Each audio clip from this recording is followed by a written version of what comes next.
Voici les informations quiz avec Simon de la Dardegale. Bonsoir mesdames et messieurs, voici notre bulletin d'information quiz avec à ma droite la famille Ducas et à ma gauche la famille Cadu. Tout d'abord à Toulouse, un homme imprudent qui cuisinait nu à son domicile hier soir s'est accidentellement broyé les testicules dans un hachoir à viande. Il s'est rendu à l'hôpital avec une voisine. Avec une voix soprano. Avec une voisine. Ah la putain. Le controversé Saddam Hussein a reçu pour la première fois les représentants du G7. Il affirme avoir traité tous les chefs d'État. D'avoir traité tous les chefs d'État d'enfoirés. Avoir traité tous les chefs d'État dans sa suite avec les règles du protocole. Désolé les mecs, je me suis trompé. Le scandale qui afflige le PDG de la Banque du Crédit de l'Est suite à une fraude de ce dernier de plus de 6 millions de francs lui fait vivre de très mauvais jours, a-t-il déclaré. Depuis sa fraude, le président traverse une vie d'enfer. Traverse la ville en Ferrari. Traverse une vie d'enfer. Dans le dossier des interminables retombées de Tchernobyl, le directeur russe de la centrale nucléaire affirme avoir fait rédiger 2 rapports attestant que le danger pour la santé génétique humaine est totalement écarté. Il a cependant fait cette déclaration en n'utilisant qu'une de ces deux. En n'utilisant qu'une de ces deux bouches. En n'utilisant qu'une de ces deux études. Et je vais le cogner, lui. Le cargo suédois en panne à la dérive dans le golfe Persique depuis une semaine s'est finalement immobilisé hier après-midi. Le capitaine s'est ancré. Le capitaine, c'est un crétin. Le capitaine s'est ancré à 3 km des côtes de Kajucha. Après ces derniers déboires, Mike Tyson projette un nouveau combat dans 90 jours. Il affirme assumer sa dernière défaite avec le sourire et dans... Avec le sourire édenté. Avec le sourire et dans 3 mois, dit-il, tout sera différent. Non mais je vais lui casser la gueule. Voici les informations quiz avec Bertrand de la Puche. Bonsoir mesdames, messieurs, voici les informations quiz avec à ma droite la famille Bordua et à ma gauche la famille Dubois. Tout d'abord, un jeune chevreuil a causé tout un émoi en pénétrant dans la résidence d'une famille de Bordeaux. Le propriétaire de la maison s'est dit d'autant plus surpris que le jeune animal n'avait pas sonné. N'avait pas 6 mois. Presque, je l'avais presque. Le coureur Formule 1 Arnold Fruitibersen-Fruntibert a vu sa voiture prendre feu lors des qualifications d'aujourd'hui. Malgré son uniforme inflammable, il a subi des brûlures sur presque la totalité de la surface de son corps. Pourtant, les testicules étaient intacts. Les tests étaient concluants lors des essais de sécurité de ses uniformes. Ça sera pour une prochaine fois. Le Premier ministre français, en visite en Hollande ces 3 derniers jours, a fait quelques pas de la danse traditionnelle locale en faisant fi des qu'en dira-t-on. Elle était pas belle ma chanson. Dans le monde artistique maintenant, l'acteur et chanteur Francis Lalanne a décidé de quitter la chanson. Il a déclaré qu'il a composé une dernière chanson d'adieu. Merde, pas une autre. Pressé par l'impôt, l'animateur Arthur sera contraint de vendre tous ses biens personnels lors d'un encan public. L'événement sera télédiffusé dans le cadre de l'émission Les encans de la télé. C'est une bonne réponse.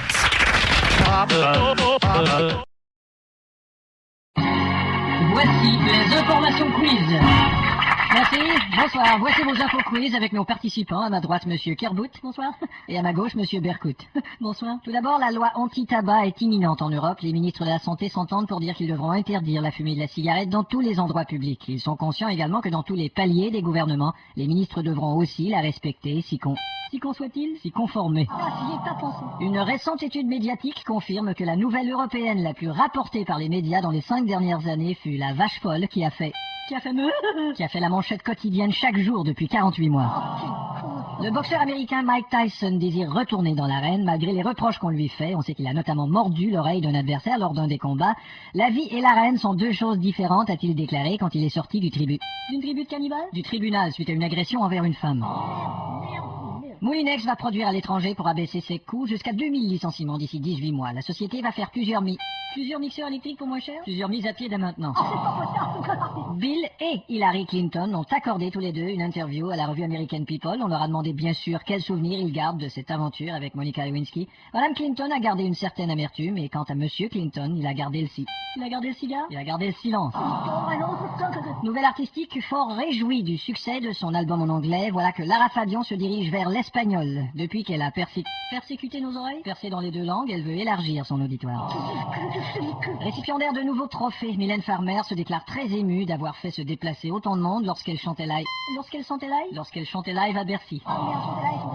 Un nouvel album pour Gilbert Bécaud et on peut entendre sur une des chansons la voix de sa fille qui chante pas très bien, qui chante parce que son père y tenait beaucoup, mais je vous l'accorde.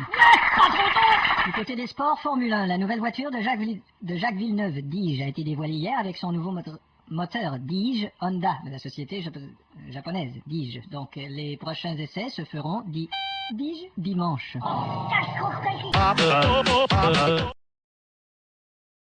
Voici vos informations quiz avec Bertrand Blanc. Bonsoir, bienvenue aux informations quiz avec à ma droite Didier Bisdoui. Bonsoir. Et à ma gauche Didier Bouscoui. Bonsoir. D'abord, le président américain est un crétin, est un nul, est une crapule, est un débile, est un trou. Est en Arabie Saoudite et s'est adressé à l'émirat disant qu'il ne voulait pas être arrogant. Et il a expliqué que lorsqu'il parle de la fierté américaine, c'est le traité d'imbécile qu'il faut faire. C'est le traité de Versailles avant l'indépendance en 1776 qui l'inspire. J'étais sûr. Parlons des Américains. Aux Nations Unies, on insiste sur la reconstruction de l'Afghanistan après les violentes frappes. Une fois la guerre terminée, il faudra que George Bush les trous qu'il a fait partout. Que George Bush participe à l'organisation de cette reconstruction. De retour chez nous, Lionel Jospin a confié à un journaliste que depuis très longtemps, le projet des 35 heures lui tient à cœur. Avant même sa carrière politique, il imaginait une solution de partage de travail qui le faisait, dit-il, littéralement planer. Les retombées sur sa tête, et c'est là qu'il a eu l'idée des 35 heures. Les retombées économiques des 35 heures seront, ajoute-t-il, très appréciables. J'étais sûr. Se loger à Paris est de plus en plus cher. À la mairie, on cherche une solution pour ralentir l'augmentation des loyers. On envisage qu'une baisse avec son propriétaire ne peut pas nuire. Qu'une baisse des taxes foncières pourrait figurer parmi les initiatives. Les compagnies aériennes n'ont pas le choix non plus de réduire leurs tarifs. Tous les vols sont réduits. Par exemple, un vol Paris-New York est devenu un vol Paris-Barcelone. Est devenu moins cher de 35%. Nouvelle artistique, la chanteuse Madonna a confirmé avoir fait des avances à Michael Jackson il y a un certain temps et avoir même essayé de l'embrasser. Mais elle avait admis ensuite à des proches qu'elle avait trouvé le nez du chanteur 2 heures plus tard en enlevant son soutien-gorge 2 fois pire que celui d'un monstre.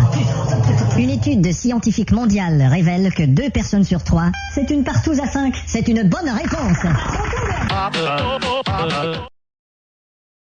Alors vous êtes prêt, monsieur Dupont? Gates, oui. Attendez, je vais voir si... Je m'appelle pas Dupont, je m'appelle Gates. Ouais, mais enfin, Gates, Dupont... Ce n'est pas la même chose. Alors on va parler de vous et de votre entreprise, là, je suis passionné. Ah vraiment, bah tant mieux. Je suis passionné. Vous êtes passionné par l'informatique? Non, je sais pas si on est bien enregistré, là. Ah bon? Attendez... Vous allez tout de même faire attention à ce que vous allez écrire. Hein. Oh, je fais toujours très attention à ce que j'écris. Hein. À la bonne heure. Je mets ça dans un tiroir bien verrouillé. Et... Un, deux. Bon, la petite aiguille bouche. Bon, parfait. Alors, vous avez commencé au bas de l'échelle?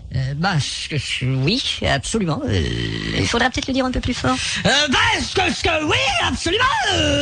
Et aujourd'hui, la plupart des entreprises utilisent vos logiciels. Oui, plusieurs entreprises. Comme lesquelles, par exemple? Eh bien, il y a celle-là, il y a également celle-là, et celle-là. D'accord, et... Pour ne nommer que celle-là. Monsieur Gates? Excusez-moi, oui, Chantal? Il y a Macintosh qui vient encore de lancer un nouvel ordinateur. Et il y a une dame sur le trottoir qui vient de le recevoir. Ne vous inquiétez pas, IBM en lance un également. Ah bon? Ce serait d'ailleurs bien de prévenir la dame. Tout de suite. Et le type qui doit faire les esquisses de notre nouvel écran ultra plat? De notre nouvel écran? Ouais, de notre nouvel écran ultra plat. Non, il ne me rappela pas. Ultra plat pas? Eh ben, rappelle-le. Tout de suite. Je suis à vous. Merci. Vous êtes un homme qui n'a peur de rien. Vous êtes un fonceur. Vous savez, quand j'étais tout petit, Ah, intéressant ça. mon père m'emmenait à la foire. Ah oui. Et parfois, on allait dans les montagnes russes. D'accord. Et c'est là qu'un jour, il m'a dit... Là, je vois. Oui, je comprends. Oui, ça va, je... Ok. Et je m'étais dit un jour, faudra que j'ai le courage qu'il n'a pas eu. Je comprends. Fernand Bichon, bonsoir. Bonsoir. On connaît tous Fernand Bichon, l'acteur. Oui, enfin... Mais il y a aussi Fernand Bichon, l'écrivain, le réalisateur, Oui, le sculpteur, le chorégraphe, le dentiste. Eh bien... Mais je m'adresse d'abord à l'acteur. D'accord. Les autres, vous pouvez foutre le camp. Qui se cache donc dans le derrière de ce Fernand Bichon? Eh bien, natif de Saint-Germain-les-Courges, Oui, je sais. d'une mère caféinomane, donc d'un père collateur, C'est-à-dire que et qui mon n'a pas père- terminé ses études, malgré le fait qu'il soit tombé dans un bon lycée. Il a quand même lycée tombé, c'est-à-dire- un calembour. Oui. Vous vous êtes lancé dans la sculpture, Oh, très vous êtes peu. tombé, la sculpture s'est cassée. Ah, donc juste- Vous avez connu la misère, vous n'aviez plus d'argent même pour acheter de la nourriture pour votre chat, vous aviez plus un rond. C'était une période- Plutôt, vous aviez plus un ronron. Hein? C'est une blague. C'est sûr que Lorsque vous étiez peintre, vous aviez toujours le verre à la main. Il n'y avait plus de rouge, alors... Vous avez été trompé par votre Non, vous avez, c'est-à-dire vous que- avez été trompé par votre femme. À ce moment-là, Lorsque vous êtes rentré chez vous, vous l'avez trouvé à table avec l'amant. Ouais, mais- C'est lamentable, calembour. Pas compris, mais... Parlons maintenant du réalisateur. Oui. Qu'est-ce que vous réalisez en ce moment? Je réalise que je peux pas parler. Vous êtes également poète. Eh bien, vous je- êtes également chanteuse. C'est-à-dire que je- vous faites vous-même vos textes. Je les fais et avec vous le- les interprétez souvent vous-même aussi. Je veux dire que vous je- êtes une personne remplie de ressources. Il faut que je- Et vous êtes aussi quelqu'un qui mange du beurre d'arachide Je veux- tous les jours. Blablabla. Et vous êtes aussi quelqu'un de... Fernand Bichon, merci beaucoup. Ça fait un plaisir. Eh ben voilà, bonsoir. Mon premier invité ce soir a un album qui vient tout juste de paraître. Nous allons donc l'écouter nous interpréter une chanson de cet album qui vient tout juste de paraître. Voici Jeff Bretel qui nous interprète Cette nuit.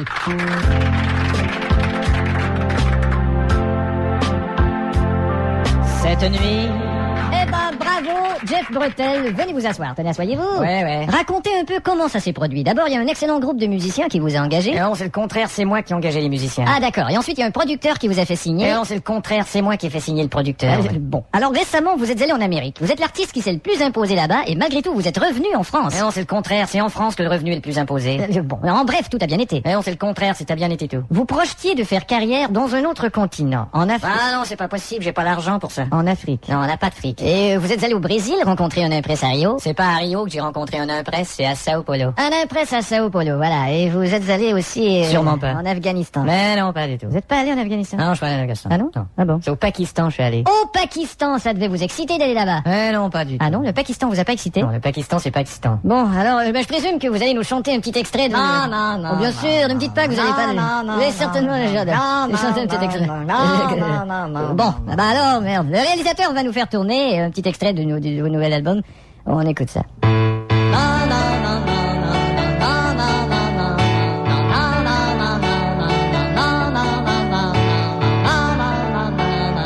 Bravo et bravo. Et vous en avez vendu plus de 15 000 exemplaires. 150 000 exemplaires. Oh pardon là. Je me disais qu'il devait y avoir un zéro quelque part. Il y en a un, il est assis sur ta chaise.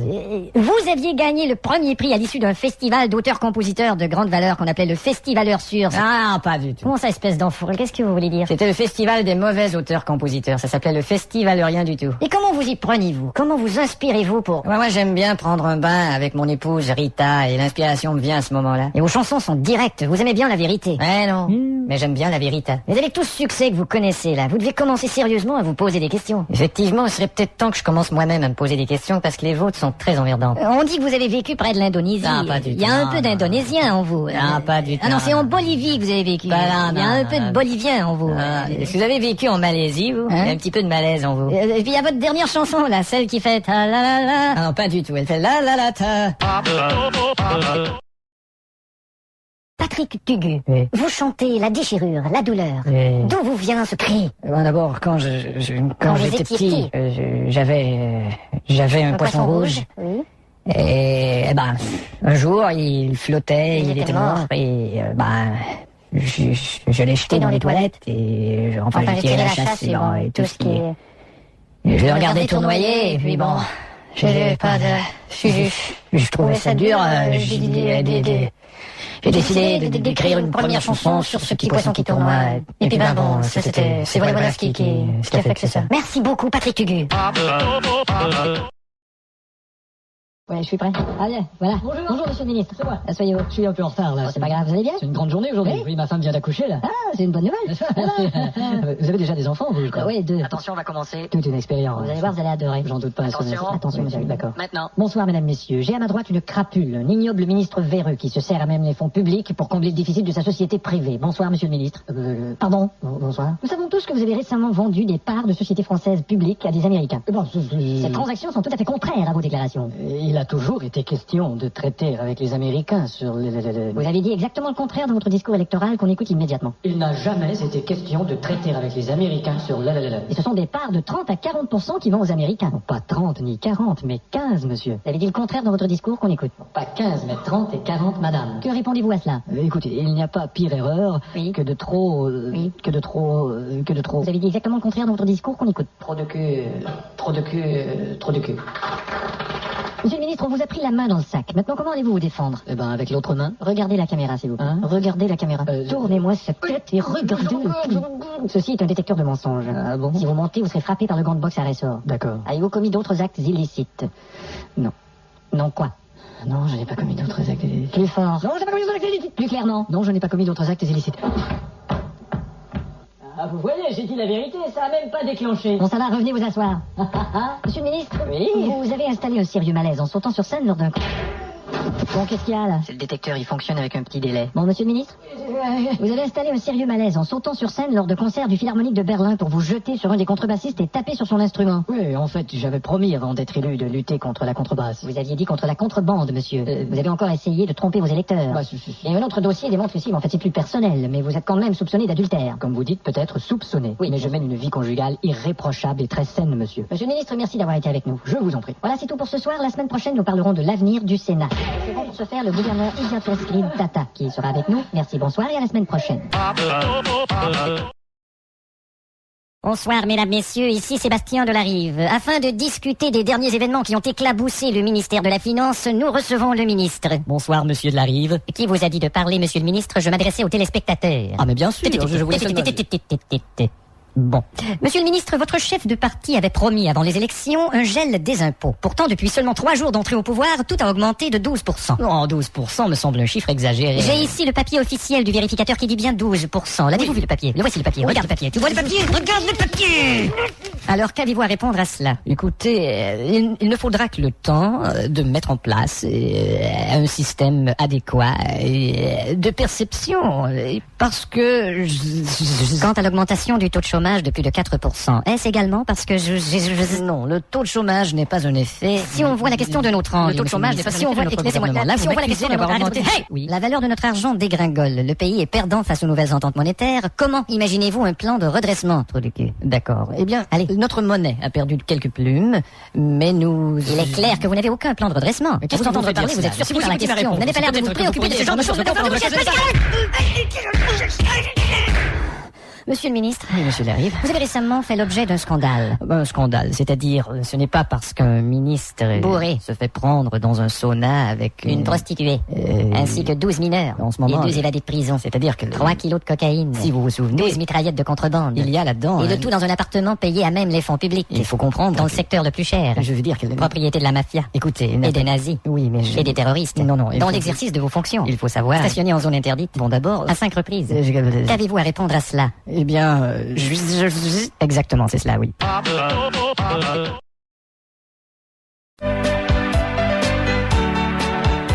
Je bricole. Ce putain de micro, il On est en onde. Bonjour, bienvenue à l'émission Je bricole. Ici Gisèle Buis. Je reçois aujourd'hui une personne qui va nous montrer comment fabriquer sa propre maison. Bonjour, mademoiselle Buis. Édouard Potelatiche, bonjour. Ça va bien, merci. Comment allez-vous? J'ai 42 ans. Et quel âge avez-vous? Vous avez qu'à les poser plus vite? Mais vous me laissez pas le temps de poser des questions, là. Toi-même. Espèce de con. Alors d'abord, qu'est-ce qu'il faut pour fabriquer soi-même sa propre maison? Eh ben d'abord, il faut être un peu dérangé. Alors, je dois vous dire, vous avez de très jolis Il yeux. faut regarder le caméraman juste là. Vous avez de très jolis yeux. Merci. Alors vous avez apporté une photo de ce que vous avez déjà fabriqué. Ouais, on peut voir ici cette quéquette petite maison. Coquette, petite maison. Ouais, c'est ça. Oui. Coquette. Ouais, et puis mon associé, pendant la construction, il a eu un petit accident de travail. Enfin, C'est pas vrai. Ouais. Et qu'est-ce qui est arrivé? Il a cloué sa coquette sur le mur. Comme c'est dommage. C'est terrible. Est-ce que ça arrive souvent, ce type d'accident? Bon, il arrive parfois que j'érafle mon doigt avec un clou. Et quelle sorte de clou? Un clou de gérafle. D'accord. Et qu'est-ce que... Enfin, comment est-ce que... Fais gaffe de pas poser une question trop vague, Gisèle. Qu'est-ce que l'univers? Et merde. Eh ben, On va à la pub. On va à la pub. Tous les jeudis à 11h, moi-même, Guy de la Rigaudy et mes invités, nous parlons de ski. Quelle sorte de ski choisir? Quelle sorte de bottes de ski choisir? Quelle sorte de con peut bien regarder une émission pareille? Toutes ces questions sans réponse le jeudi à 11h. Alors, on est de retour avec Édouard Potelatiche. Bonjour. Vous avez fait un bouquin dans lequel vous donnez quelques petits trucs. Ouais, enfin, c'est un livre où j'explique comment fabriquer un placard. Ça s'appelle Je fabrique le placard. Oui, et il y en a un autre. Oui, celui-là, il explique comment enseigner à quelqu'un à fabriquer un placard. Ça s'appelle Tu fabriques le placard. D'accord, il y en a un troisième. Oui, celui-là, il explique comment découvrir que votre femme a couché avec votre meilleur ami. Ça s'appelle Qu'est-ce que tu fabriques dans le placard. Vous avez également écrit des livres sur la plomberie. Ouais, c'est des bouquins pour initier les tout petits, les jeunes Oui. aux problèmes de plomberie. Ça s'appelle J'ouvre le robinet. Et il y a cet autre bouquin ici où vous enseignez la plongée sous-marine aux enfants. C'est ça. J'ai pas pu refermer le robinet, ça s'appelle. Ok, tout le monde est prêt. Oui, ça va. Catherine, essaie de pas avoir l'air de trop lire ton texte. Mais non, t'inquiète pas. Alors on commence dans 4, 3, 2. Bonjour, mesdames et messieurs, virgule. Aujourd'hui, à l'émission Je passe mon temps, virgule. Mon invité est, 2 points, ouvrez les guillemets, présente le nom de l'invité, fermez les guillemets, Baptiste Genois. Bonjour. Bonjour. Baptiste. vous Perchiste, êtes à la retraite, approche la vous perche avez du dit que microphone vous de avez l'invité, on l'entend pas. Oui, depuis le début de ma retraite, j'ai décidé de me consacrer à la fabrique de maquettes en cuir. Mon Dieu, est-ce que ça va? Bon, le perchiste est allé un peu fort, là. J'ai pas pu freiner mon élan. Je vais vous aider. Bon, voilà. Alors, vous faites des petites maquettes en cure-dent. Oui, on envoie la caméra 2 sur l'invité. Ok. Acheter une boîte de cure-dent et finalement de décoller. Mon Dieu. J'ai pas dit de lui envoyer sur la gueule. Oh, ça va. Venez, donnez-moi la main. Bon, ça va mieux? Alors, d'où vous vient l'idée des petites maquettes en cure-dents? Ben, il y avait mon oncle qui vient de mourir là, qui en faisait. Il y avait mon frère qui vient de mourir là, qui en faisait aussi. Et puis, Oui. il y avait mon cousin qui vient de mourir et puis qui en faisait aussi. Alors, vous êtes un homme qui est toujours à l'affût de Ouais, vous êtes un homme qui est toujours à l'affût Je suis toujours à la funéraille de quelqu'un, ouais. Et tout ça, c'est en cure-dents. Oui. Et on peut voir ici votre maquette de Notre-Dame. C'est vraiment très, grandiose. très fragile. Excusez-moi. C'est pas grave. mon Dieu. Bon, passons à cette autre maquette que vous avez faite ici, qui, je crois, représente le Mont Blanc. Non, Est-ce que ça c'est pas à moi, je sais pas à qui c'est. Merde, mon pain au chocolat. Et est-ce que ça fait longtemps que vous êtes dans le miniature comme ça? Ouais, c'est ma femme qui m'a fait découvrir ça. Ah bon? Dès notre première nuit de noces, elle m'a regardé et puis elle m'a dit, toi, t'es vraiment dans le miniature. Ah, c'est bien. Et est-ce que des gens vous ont approché pour des expositions? Ouais, ou ben, des gens m'ont approché, mais quand ils ont vu ce que je faisais, ils m'ont éloigné tout de suite. Et puis on va montrer aux téléspectateurs. Vous avez fait tout à l'heure un château de cartes en studio. On peut le voir maintenant. C'est vraiment... Beaucoup de travail. Quand on pense là qu'un seul souffle pourrait détruire des heures de travail, c'est vraiment fabuleux. Alors merci Baptiste, c'est la fin de l'émission malheureusement. Il nous reste du temps, improvise. Soyez tous sûrs que nous sommes très heureux de votre courage de faire des maquettes en cure-dents. Et c'est très bien de faire ça parce que ça prend Continue. ça prend de la détermination et du courage pour faire ce type de travail. Et il faut absolument comprendre que c'est beaucoup de travail et de détermination qu'il faut pour prendre beaucoup Amstramgram. Ça va, l'émission est finie. Alors bonsoir Baptiste et à bientôt. Et Merde, il y a encore du temps, continue, improvise. alors on vous souhaite bon courage, bonne détermination et ma mère a fait du gâteau. Bon, tout le monde est prêt? Musicien? Attends une minute, là, les gars, vous vous souvenez? Ouais. Ben, je vous le dis quand même, là. Il faut qu'on fasse... Allez, je vous le dis quand même, parce que la dernière fois... ça va maintenant. Et le batteur, t'oublie pas de faire tout. Attention, 3 secondes. Attention. Maintenant. 2, 3, 4. Parfait, les gars. Bonsoir, bienvenue à Jeu de phrases, Jeu de naze. Nous avons nos invités et nous avons notre distributeur de prix, le Grand Manitou. Bonsoir. Évidemment, toujours avec de l'écho. Toujours. Au fait, dites-nous où vous êtes. Les spectateurs ne vous ont jamais vu. Eh bien, je suis juché tout juste en haut. Grand Manitou. Et le voilà. Eh bien, notre premier concurrent, Étienne. Bonsoir. Tout droit sorti de l'université. C'est ça, oui. Plusieurs doctorats. Oui, plusieurs petites thèses en droit, mais j'aimerais maintenant faire une petite thèse en... D'accord. J'aimerais une petite thèse. Oui, et J'aimerais une petite thèse. Moi aussi, j'aimerais que tu te taises. Voici maintenant Corinne. Une jolie demoiselle, Corinne, hein? Et voici un premier jeu. 3, 4. Question à Corinne. Oui. Combien ai-je de jambes? 2. C'est une bonne réponse, ma jolie. Étienne, combien de jambes a 1000 pattes de l'Amazonie, Truc? C'est pas équitable, là. Quoi? Faites du favoritisme. Mais bien sûr que c'est équitable. Tiens, pour vous le prouver, je vais vous poser une question à tous les deux et vous devez sonner pour la réponse. Vous êtes prêts? Oui. C'est une bonne réponse, ma jolie. C'est pas juste, là. Ma jolie petite... Oh, elle m'a pris les parties. Je savais qu'il y avait un parti pris. Et on passe au second jeu. 3, 4. Étienne, je vous donne des indices et vous trouvez le nom de l'artiste. Simone se boudait. Elle ne se parlait plus depuis des mois. Elle faisait comme si elle n'était pas là. Simone s'ignorait. Exact. Complétez le nom de cet artiste. Claude Nougatet. Claude Nougatet. Claude Nougaro. Mais je me suis trompé de bruit, alors je vous le donne. Bon, c'est trop tôt. Bon, pour la dernière question, je dois m'approcher de vous un peu. Complétez ce nom d'artiste. Michel Del... Vous voulez que je répète la question? S'il vous plaît. Complétez le nom de l'artiste. Michel Del... Il reste 3 secondes. Michel Delpech.